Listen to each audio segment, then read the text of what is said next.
Praise the Lord. എന്നെ ശ്രദ്ധിക്കുന്ന ബഹുമാനരായ എല്ലാ ദൈവജനത്തിനും ക്രിസ്തയേശുവിൻ്റെ നാമത്തിലുള്ള വിനീതമായ എൻ്റെ സ്നേഹവന്ദനം അറിയിക്കുന്നു. അനുഗ്രഹീതമായ ഒരു ദിവസം കൂടെ കാണുവാൻ ദൈവം നമുക്ക് അവസരം നൽകിയല്ലോ. ദൈവത്തിന് ഹൃദയമായ ഒരു ജീവിതത്തിന് വേണ്ടി നമ്മെ തന്നെ സമർപ്പിക്കാം.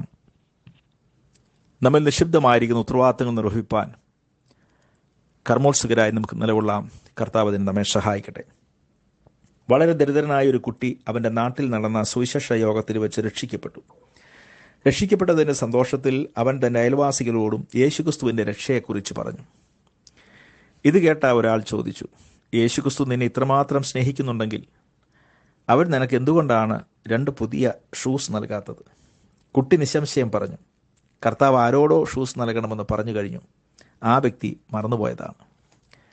മനോഹരമായ, അപ്പോൾ തന്നെ കൗതുകം നിറഞ്ഞു നിൽക്കുന്ന ഈ സംഭവ കഥയുടെ ഉപസംഹാരത്തിൽ നമുക്ക് കേട്ടതുപോലെ ആ ബാലകന് കൊടുക്കുവാൻ ഷൂസിൻ്റെ കാര്യം ദൈവം ആരോടോ പറഞ്ഞു, പക്ഷെ അദ്ദേഹം മറന്നുപോയി.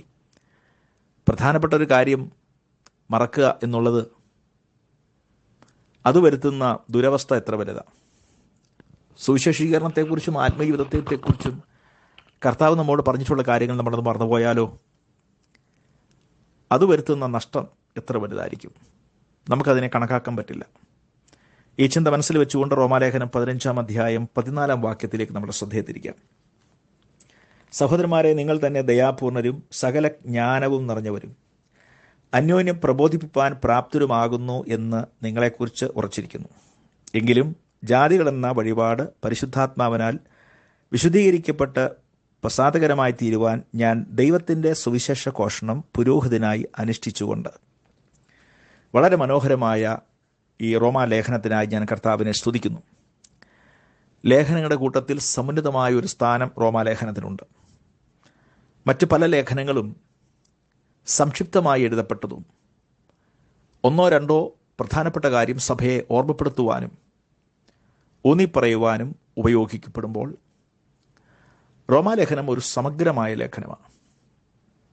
അതിനുള്ള പ്രധാനപ്പെട്ട കാര്യം, ഈ സഭ അപ്പോസ്തലന്മാരാൽ സ്ഥാപിക്കപ്പെട്ടതല്ല, റോമിൽ കുടിയേറി പാർത്ത ക്രിസ്തുവിശ്വാസികൾ, ക്രിസ്തു ശിഷ്യരാൽ സ്ഥാപിക്കപ്പെട്ട ഒരു സഭയായതുകൊണ്ട്. രണ്ടാമതായി, ലോകത്തിൻ്റെ ഭരണസിരാ കേന്ദ്രം റോമാണ്. അവിടെ സ്ഥാപിക്കപ്പെട്ട സഭയ്ക്ക് ദൈവവചനത്തിൻ്റെ കൃത്യമായ അറിവും ആ വചനത്തിൻ്റെ അടിസ്ഥാനത്തിൽ പണിയപ്പെടേണ്ടതും അനിവാര്യമാകയാൽ സമഗ്രമായ ഒരു ലേഖനം, ദൈവത്തെക്കുറിച്ചുള്ള വെളിപ്പാട് മുതൽ നിത്യത വരെയുള്ള കാര്യങ്ങളെ സമഗ്രമായി രേഖപ്പെടുത്തിയിരിക്കുന്ന ഒരു പുസ്തകമാണ് റോമാലേഖനം. ഞാൻ സെമിനാരിയിൽ ബിഡിക്ക് പഠിക്കുന്ന സന്ദർഭത്തിൽ ഞങ്ങളുടെ ഒരു ടെക്സ്റ്റ് ബുക്കായിരുന്നു ക്രിസ്തദ്വൈത. റോബിൻ ബോയ്ഡ് എന്ന് പറയുന്ന ഒരു ദൈവശാസ്ത്രജ്ഞൻ എഴുതിയ ക്രിസ്തദ്വൈത എന്ന ഒരു പുസ്തകം. ക്രിസ്തദ്വൈത എന്ന പുസ്തകം ദൈവശാസ്ത്ര പുസ്തകമാണ്. അതിൽ ദൈവശാസ്ത്രത്തിൻ്റെ എല്ലാ ഏടുകളും, ദൈവത്തിൻ്റെ അസ്തിത്വം മുതൽ, അല്ലെങ്കിൽ ദ ഡോക്ട്രിൻ ഓഫ് ഗോഡ് മുതൽ എസ്കറ്റോളജി വരെ, ഭാവിശാസ്ത്രകാരം വരെയുള്ള ദൈവശാസ്ത്രത്തിൻ്റെ എല്ലാ ശാഖകളും അപഗ്രഥിച്ചിരിക്കുന്ന, എഴുതപ്പെട്ടിരിക്കുന്ന ഒരു പുസ്തകമാണ്. ആ ദൈവശാസ്ത്ര ശാഖകളെല്ലാം അടിസ്ഥാനപ്പെട്ടിരിക്കുന്ന റോമാലേഖനം അടിസ്ഥാനപ്പെട്ടാണ്. എന്ന് പറഞ്ഞാൽ ദൈവശാസ്ത്രത്തിൻ്റെ എല്ലാ ശാഖകളും ഈ റോമാലേഖനത്തിൽ സ്പർശിക്കപ്പെട്ടിട്ടുണ്ട്, പരാമർശിക്കപ്പെട്ടിട്ടുണ്ട് എന്നതാണ് പരമാർത്ഥം. ഞാനത് ഓർപ്പിക്കാൻ പ്രധാന കാരണം, അത്രമാത്രം സമഗ്രമായ റോമിലുള്ള ദൈവവചനത്തിൽ അടിസ്ഥാനപ്പെട്ട് റോമിൻ്റെ ഭരണം എത്രമാത്രം ഉറപ്പുള്ളതാണോ അതിലുപരി ദൈവസഭയുടെ അടിസ്ഥാനം ഉറപ്പുള്ളതായിരിക്കണം എന്നുള്ള അപ്പോസ്തലൻ്റെ ചിന്തയായിരിക്കാം എത്രമാത്രം സമഗ്രമായ ഒരു ലേഖനം അവർക്ക് എഴുതി അറിയിക്കുവാനും ആ ലേഖനത്തിലെ ദൈവവചനത്തിൻ്റെ അടിസ്ഥാനത്തിൽ ആ സഭ കെട്ടുപണി ചെയ്യപ്പെടണം എന്നതിൻ്റെ തൻ്റെ പരമാർത്ഥമായ ബോധ്യം. ഈ ലേഖനത്തിൻ്റെ ഒരു പ്രത്യേകത കൂടെ ഓർപ്പിച്ച് നമുക്ക് ഈ വചനത്തിലേക്ക് കടന്നു വരാം. വിശ്വാസതല നീതീകരണം, വിശുദ്ധീകരണം, അതുപോലെ തന്നെ മഹത്വീകരണം, ഈ 3 പ്രധാനപ്പെട്ട കാര്യങ്ങൾ ഈ ലേഖനം എഴുതിയിട്ടുണ്ട്. ആ സഭയുടെ ഒരു വിശേഷപ്പെട്ട കാര്യത്തെക്കുറിച്ച് ഓർപ്പിച്ചാൽ, ഇതിൻ്റെ 1-ാം അധ്യായത്തിൽ അവരുടെ വിശ്വാസം പ്രസിദ്ധമാണെന്നും 16-ാം അധ്യായത്തിൽ അവരുടെ അനുസരണവും ലോകത്തിലെല്ലായിടത്തും പ്രസിദ്ധമാണെന്നും രേഖപ്പെടുത്തിയിരിക്കുന്നു. അപ്പോൾ റോമിലെ സഭയുടെ വിശ്വാസവും അനുസരണവും വിശ്വാസത്തെക്കുറിച്ച് 1-ാം അധ്യായത്തിലും അനുസരണത്തെക്കുറിച്ച് അവസാന അധ്യായമായ 16-ാം അധ്യായത്തിൽ രേഖപ്പെടുത്തിയിരിക്കുന്നു. അപ്പോൾ വിശ്വാസവും അനുസരണവും ചേർന്ന് വന്ന ആദ്യ അധ്യായത്തിലും അവസാന അധ്യായത്തിലും മനോഹരമായി ചിത്രീകരിക്കപ്പെട്ടിരിക്കുന്ന ആ സഭയുടെ 2 സഹജ വിശേഷതകൾ, അതിനുള്ളിലുള്ള അവരുടെ അനുഭവങ്ങളും ഉപദേശ സംഹിതവും, മനോഹരമായ ഒരു സഭയും അവർക്ക് കൊണ്ട് എഴുതി കൊടുക്കുന്ന ഈ സമഗ്രമായ ലേഖനവും കെട്ടുമട്ടും ഉള്ളടക്കത്തിലും എത്ര മഹത്തരമാണ്. അവർണ്ണനീയമായ നിലയിൽ ഒരു സമുന്നതമായ സ്ഥാനം റോമാലേഖനത്തിനും ആ സഭയ്ക്കും കൽപ്പിക്കപ്പെടുന്നു എന്നുള്ളത് നമ്മൾ അറിഞ്ഞിരിക്കേണ്ട ഒരു സത്യമാണ്. നമുക്ക് വേദവചനത്തിലേക്ക് കടന്നു വരാം. അപ്പോസ്തലനായ പൗലോസ് ഈ 15-ാം അധ്യായത്തിന് 1-ാമത്തെ വാക്യത്തിൽ പറയുന്നത്, സഹോദരന്മാരെ, എന്നാൽ ശക്തരായ നാം അശക്തരുടെ ബലഹീനതകൾ ചുമക്കണം. അത് മാത്രമല്ല, നമ്മിൽ പ്രസാദിക്കാതിരിക്കുകയും വേണം. അപ്പോൾ ക്രിസ്തുവിൽ വിശ്വസിക്കുന്ന ഒരു വ്യക്തിക്ക് വളർച്ചയുണ്ടാകണമെന്നും ക്രിസ്തുവിൽ അവർ ശക്തരാകണമെന്നും ആ ശക്തരായവർ അവരെ ശക്തിയിൽ ഊറ്റം കൊള്ളുകയല്ല, അശക്തരുടെ ബലഹീനതകൾ ചുമക്കണം. അവർ ബലഹീന വിശ്വാസികളുണ്ടെങ്കിൽ, വിശ്വാസമണ്ഡലത്തിൽ ഏതെങ്കിലും ഒരു കാര്യത്തിൽ വളർച്ചയില്ലാതെ ബലഹീനപ്പെട്ടിരിക്കുന്ന ആരെങ്കിലും ഉണ്ടെങ്കിൽ അവനെ കുത്തുനോവിക്കുകയല്ല, അവനെ താഴ്ത്തിക്കെട്ടുകയല്ല, അവരെ ബലഹീന വശത്തെ ചൂടിനെടുക്കുകയല്ല. അശക്തരുടെ ബലഹീനതകളെ അവർ വഹിക്കണം, ചുമക്കണം. അത് ചെയ്യുമ്പോൾ തന്നെ തങ്ങളിൽ തന്നെ പ്രസാദിക്കാതിരിക്കുകയും വേണം. എത്ര കൃത്യനിഷ്ഠമായ ഉത്തരവാദിത്വ ബോധമാണ് ദൈവസഭയ്ക്കുള്ളത്, എനിക്കും നിങ്ങൾക്കുമുണ്ട്. ആ 1-ാം വാക്യം തന്നെ നമ്മെ ബോധ്യപ്പെടുത്തുന്നുണ്ട്. ഈ സത്യങ്ങളൊക്കെ അതാതിൻ്റെ പൂർണ്ണ ഗൗരവത്തോടെ തിരിച്ചറിയുകയും നമ്മൾ കർത്താവിൽ ശക്തരായി തീരണമെന്നും അശക്തരായ അല്ലെങ്കിൽ ആത്മീയാനുഭവത്തിൽ ശക്തി പ്രാപിച്ചു വരുന്നവരെ എത്രമാത്രം കരുതാനും സ്നേഹിക്കാനും അവരെ വഹിപ്പാനും പ്രോത്സാഹിപ്പാനും എനിക്കും നിങ്ങൾക്കും, അല്ലെങ്കിൽ ശക്തി പ്രാപിച്ചുകൊണ്ടിരിക്കുന്ന ആ അനുഭവത്തിൽ എത്തിച്ചേർന്ന ദൈവമക്കൾക്ക് ഉത്തരവാദിത്വ ബോധമുണ്ട് എന്നത് നമ്മെ ബോധ്യപ്പെടുത്തുന്ന മനോഹരമായൊരു വാക്യമാണ്. ഈ വചനചിന്തയുടെ ആദ്യ നിമിഷത്തിൽ തന്നെ ആ ഉത്തരവാദിത്വ ബോധം ഒന്ന് ഏറ്റെടുക്കാൻ നമ്മുടെ മനസ്സൊന്ന് വെക്കാം. 14-ാം വാക്യം, സഹോദരന്മാരെ, നിങ്ങൾ തന്നെ ദയാപൂർണരും സകല ജ്ഞാനം നിറഞ്ഞവരും അന്യോന്യം പ്രബോധിപ്പിക്കാൻ പ്രാപ്തരും ആകുന്നു എന്ന് നിങ്ങളെക്കുറിച്ച് ഉറച്ചിരിക്കുന്നു. ആ സഭയുടെ ആത്മീയ സംസ്കാരം ശ്ലാഘനീയമായ വാക്കുകളിലൂടെ അദ്ദേഹം ഓർക്കുകയാണ്. ഇതൊക്കെ അദ്ദേഹം അറിഞ്ഞു കേട്ട കാര്യമാണ്. ആ സഭയെക്കുറിച്ച് വസ്തുനിഷ്ഠമായി ഗ്രഹിച്ച ശേഷം അദ്ദേഹം എഴുതുകയാണ്.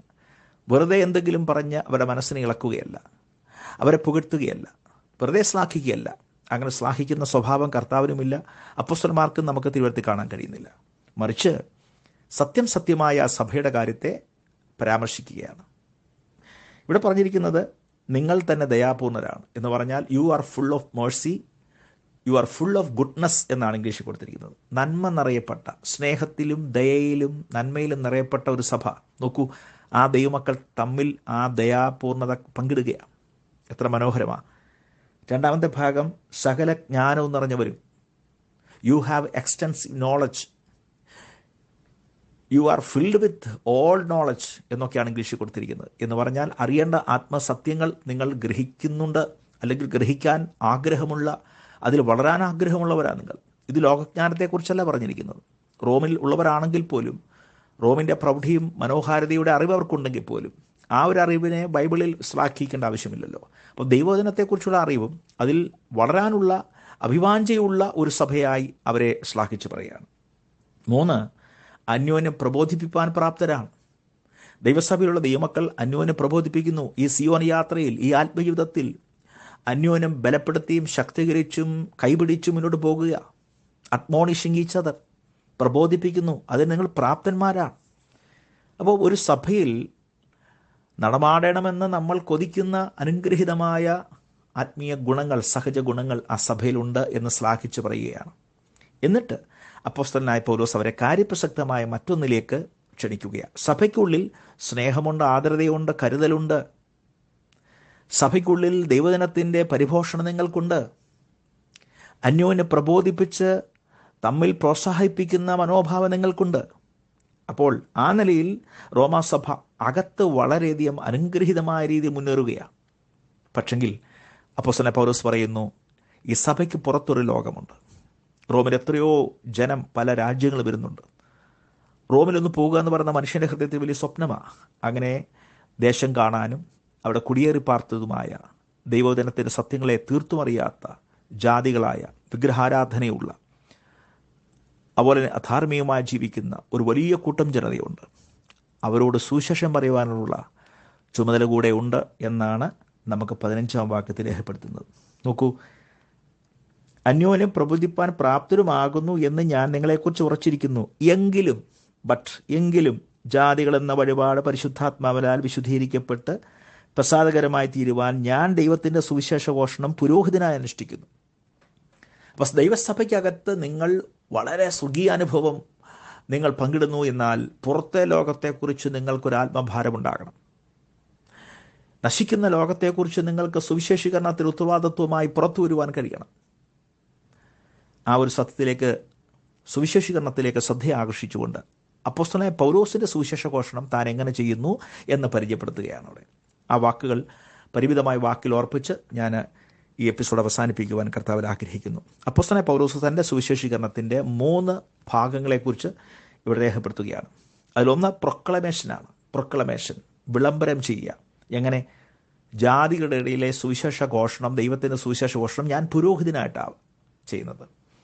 പുരോഹിതൻ ഒരു യാഗം അർപ്പിക്കുമ്പോൾ എത്ര സൂക്ഷ്മതയോടെയാണ് യാഗവസ്തുവിനെ ദൈവത്തിൽ അർപ്പിക്കുന്നത്. ഊനമില്ലാത്തതിനെ അർപ്പിച്ച് ദൈവത്തിനെ പ്രസാദിച്ച് സ്വീകരിക്കണമെന്ന ബോധ്യത്തോടെ സൂക്ഷ്മതയോടെ പുരോഹിതൻ ഒരു യാഗം അർപ്പിക്കുന്നത് പോലെ ഞാൻ സുവിശേഷ ഘോഷണം ചെയ്യുകയാണ്. അത്ര ശ്രദ്ധയോടെ, കരുതലോടെ ജാതികളെ സുവിശേഷത്താൽ നേടി ദൈവത്തിന് പ്രസാദകരമായി ഞാൻ സമർപ്പിക്കുകയാണ്. നോക്കൂ, സുവിശേഷ ഘോഷണം അലസമായൊരു പ്രവൃത്തിയല്ല.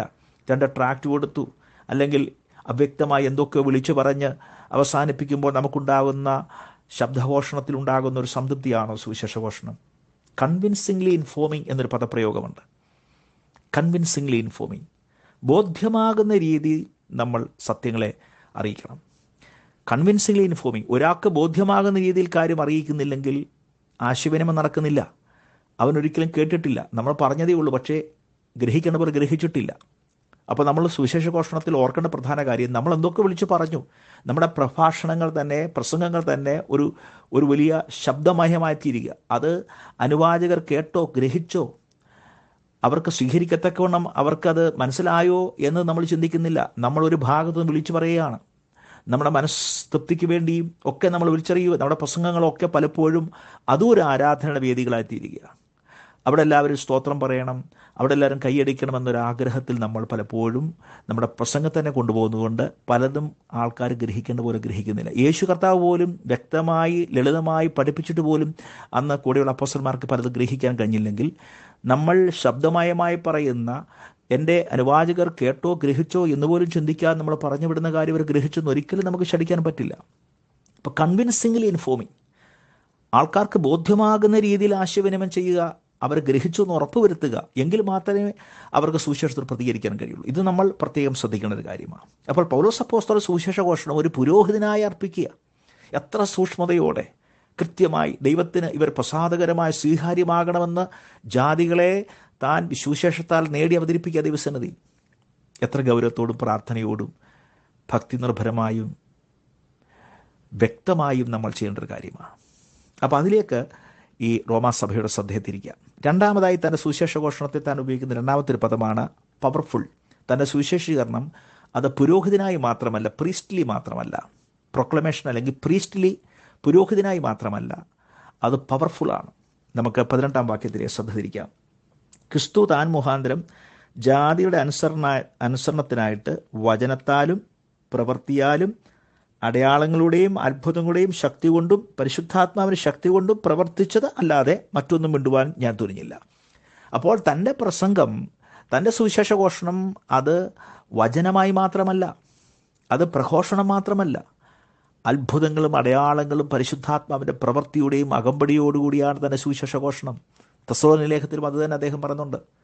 തെസ്സലോനിക്കർ 1-ാം ലേഖനം 1-ാം അധ്യായത്തിൽ പറയുന്നുണ്ട്, എൻ്റെ സുവിശേഷം വചനമായി മാത്രമല്ല, പരിശുദ്ധാത്മാവോടും ശക്തിയോടും ബഹുനിശ്ചയത്തോടും അത്ര നിങ്ങളുടെ ഇടയിൽ വന്നത്. ഞങ്ങൾ നിങ്ങളുടെ ഇടയിൽ എങ്ങനെ പെരുമാറിയെന്ന് നിങ്ങൾ അറിയുന്നു. അപ്പോൾ എത്രമാത്രം ശക്തമായ ദൈവപ്രവൃത്തി, അത്ഭുതങ്ങൾ അടയാളങ്ങളുടെ അകമ്പടിയോടുകൂടിയാണ് സുവിശേഷ ഘോഷണം. അത്ഭുതവും അടയാളവും ഉറപ്പിക്കാനല്ല സുവിശേഷം, സുവിശേഷത്തിൻ്റെ സത്യം ഉറപ്പിക്കാനാണ് അത്ഭുതവും അടയാളവും. അത് തൻ്റെ ശുശ്രൂഷയിൽ സുവിശേഷീകരണത്തിൽ ഉണ്ടായിരുന്നു എന്നാണ് അദ്ദേഹം പറയുന്നത്. മൂന്നാമതൊരു കാര്യം 20-ാം വാക്യത്തിൽ പറയുന്നു, അത് പൈനിയർ മിനിസ്ട്രിയാണ്. പൈനിയർ എന്ന് പറഞ്ഞാൽ ഒരു ദേശത്ത് ആദ്യം സുവിശേഷം എത്തിക്കുക. ആരുടെങ്കിലുമൊക്കെ അടിസ്ഥാനത്തിൽ കയറി പണിയല്ല, ആരൊക്കെ കഷ്ടപ്പെട്ട് വേല ചെയ്ത് ഒരുക്കിയിട്ട നിലത്തിൽ നമ്മൾ പണിതുയർത്തുകയല്ല. ഇന്നൊരു പക്ഷെങ്കിൽ അങ്ങനെയുള്ള സുവിശേഷ ഘോഷണത്തിൽ കാണുന്ന ക്രമക്കേടുകൾ ധാരാളമുണ്ട്. മറ്റുള്ളവരുടെ മനസ്സിനെ നോവിക്കുന്ന സുവിശേഷ ഘോഷണം നമുക്കുണ്ട്. കയ്യൂക്കുള്ളവൻ കാര്യക്കാരെന്ന നിലയിൽ അനേകരെ കഷ്ടപ്പെട്ട് ഉപസിച്ച് പ്രാർത്ഥിച്ച് ഇളക്കി മറിച്ച് പ്രവർത്തിച്ചിട്ടിരിക്കുന്ന മണ്ഡലങ്ങളിൽ പടുതുയർത്തുന്ന അനേക തെറ്റായ നടപടികളിൽ നിന്നുണ്ട്. അതുകൊണ്ടുണ്ടാകുന്ന മാനസിക ദുഃഖങ്ങളും പിരിമുറുക്കങ്ങളും നമുക്ക് പരിചിതമാണല്ലോ. 20-ാം വാക്യം അദ്ദേഹം പറയുന്നത്, ഞാൻ മറ്റൊരുത്തൻ്റെ അടിസ്ഥാനത്തിന്മേൽ പണിയാതിരിക്കേണ്ടതിന് ക്രിസ്തുവിൻ്റെ നാമം അറിഞ്ഞിട്ടിടത്തുള്ള ഇടത്തല്ല, അവനെക്കുറിച്ച് അറിവ് കിട്ടിയിട്ടില്ലാത്തവർ കാണും, കേട്ടിട്ടില്ലാത്തവർ ഗ്രഹിക്കും എന്ന് എഴുതിയിരിക്കുന്ന പോലെ അത്രേ സുവിശേഷം അറിയിപ്പാൻ അഭിമാനിക്കുന്നത്. അതിനാണ് പൈനിയർ മിനിസ്ട്രി. ഇന്ന് വരെ സുവിശേഷം കേട്ടിട്ടില്ലാത്തവർക്ക് കർത്താവിനെക്കുറിച്ച് പറയുക. ഒരാളുടെ അടിസ്ഥാനത്തിൽ പണിയല്ല. ഈ വിശാലമായ വിളഭൂമി, ഈ ലോകത്ത് എത്രയോ സാധ്യതകളുണ്ട്. കർത്താവിനെക്കുറിച്ച് കേട്ടിട്ടില്ലാത്തവർ, കർത്താവിൻ്റെ വചനങ്ങൾ അറിഞ്ഞിട്ടില്ലാത്തടത്ത് കർത്താവിൻ്റെ വചനം അറിയിപ്പാൻ ഞാൻ അഭിമാനിക്കുന്നു. അതിന് ഞാൻ പരിശ്രമിക്കുന്നു. അതിനുവേണ്ടി നമുക്ക് സമർപ്പിക്കാം. എത്ര മനോഹരമായ വിശദീകരണമാണ് ഈ ഭാഗത്തോട് രേഖപ്പെടുത്തിക്കുന്നത്. റോമാ സഭയുടെ ആത്മീയ നിലവാരം, സുവിശേഷീകരണത്തിലേക്കുള്ള അവരെ ആഹ്വാനം ചെയ്യുന്നു. അതിന് തൻ്റെ സുവിശേഷീകരണത്തിൻ്റെ 3 ഭാഗം, പ്രീസ്റ്റ്ലി, പവർഫുൾ ആൻഡ് പൈനിയർ. പുരോഹിതനായി സുവിശേഷ വേല ചെയ്യുന്നു. എൻ്റെ സുവിശേഷീകരണത്തിൽ ദൈവത്തിൻ്റെ അത്ഭുതമടയാളങ്ങൾ അടങ്ങുന്ന പവർഫുള്ളായിട്ടുള്ള ശക്തിയേറിയ പ്രവൃത്തികൾ ചേർന്ന് നടക്കുന്നു. 3 സുവിശേഷം കേട്ടിട്ടില്ലാത്തടത്ത് കർത്താവിനെ അറിയിക്കുന്നു, പൈനിയർ. ഈ രീതിയിൽ ഈ സുവിശേഷ ഘോഷണം നമുക്ക് നിവർത്തിപ്പാനും കർത്താവിൻ്റെ നാമത്തിലൂടെ നിലകൊള്ളുവാനും കർത്താവ് നമ്മെല്ലാവരെയും സഹായിക്കട്ടെ എന്ന് ആശംസിച്ച് എൻ്റെ വാക്കുകൾ ഉപസംഹരിക്കുന്നു. God bless you all.